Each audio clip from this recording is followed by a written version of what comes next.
അനുദിന വിശുദ്ധർ മെയ് 14 വിശുദ്ധ മത്യാസ്ലീഹ. കർത്താവിൻ്റെ സ്വർഗാരോഹണത്തിന് ശേഷം അവിടുത്തെ ശിഷ്യന്മാർ ദൈവമാതാവിനോട് ഒരുമിച്ച് അത്താഴമുറിയിൽ പരിശുദ്ധാത്മാവിനെ പ്രതീക്ഷിച്ചിരിക്കുമ്പോൾ ഒരു സംഗതി നിർവഹിക്കാനുണ്ടായിരുന്നു. യൂദാസിൻ്റെ സ്ഥാനത്ത് വേറൊരാളെ നിയോഗിക്കേണ്ടിയിരിക്കുന്നു.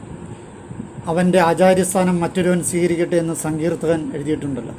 ആകയാൽ നമ്മുടെ കർത്താവ് യേശു മിശിഹ നമ്മളോടുകൂടെ ചെലവഴിച്ച കാലത്തെല്ലാം യോഹന്നാൻ ജ്ഞാനസ്നാനം നൽകിയത് മുതൽ അവിടുന്ന് ആരോഹണം ചെയ്തുവരെ നമ്മോടുകൂടി ഉണ്ടായിരുന്നവരിൽ ഒരുവൻ പുനരുത്ഥാനത്തിന് സാക്ഷിയാകണം.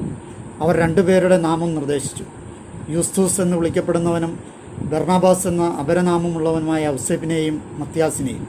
അനന്തരം അവർ ഇങ്ങനെ അപേക്ഷിച്ചു: സകലരുടെയും ഹൃദയങ്ങൾ കാണുന്ന കർത്താവെ, യൂദാസ് സ്വന്തം കുറ്റത്താൽ ശ്ലൈംഗിക സ്ഥാനവും ആചാര്യത്വവും നഷ്ടപ്പെടുത്തി. അവൻ അർഹിക്കുന്ന സ്ഥാനത്തേക്ക് അങ്ങ് ആരെ തിരഞ്ഞെടുത്തിരിക്കുന്നുവെന്ന് ഞങ്ങൾക്ക് കാണിച്ചു തരിക. പിന്നീട് അവർ നറുക്ക് മത്യാസിന് കിട്ടി.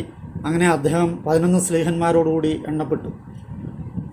ഇതര അപ്പസ്തോലന്മാരോടുകൂടി പരിശുദ്ധാത്മാവിനെ സ്വീകരിച്ച മത്യാസ് ശരീരനിഗ്രഹത്തെക്കുറിച്ച് അത്യുത്സാഹത്തോടെ പ്രസംഗിക്കുകയുണ്ടായെന്ന് അലക്സാൻഡ്രിയയിലെ വിശുദ്ധ ക്ലെമൻ്റ് പറയുന്നു.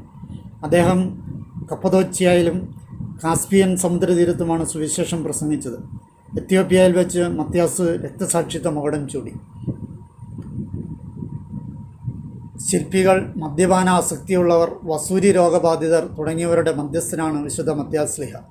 യഹോവയുടെ ദാനം എന്നാണ് മത്യാസ് എന്ന നാമത്തിൻ്റെ അർത്ഥം. വിചിന്തനം: മത്യാസിൻ്റെ വിളി ദൈവത്തിൻ്റെ പ്രത്യേക പരിപാലനയിലാണ് വ്യക്തമായത്. നമ്മുടെയും ദൈവവിളികളും ദൈവപരിപാലനയിൽ ആയാൽ ഉണ്ടായിട്ടുള്ളതാണ്. അതിനാൽ നാം കൃതജ്ഞരായിരിക്കേണ്ടതാണ്. ഏസാവിനെ ഞാൻ ഇഷ്ടപ്പെട്ടില്ല, യാക്കോബ് എനിക്കിഷ്ടപ്പെട്ടു. അങ്ങനെ സൗജന്യമായ ഒരാഹ്വാനമാണ് നമുക്ക് ലഭിച്ചിട്ടുള്ളത്. നമ്മൾ വിചിന്തനം ചെയ്യേണ്ടിയിരിക്കുന്നു.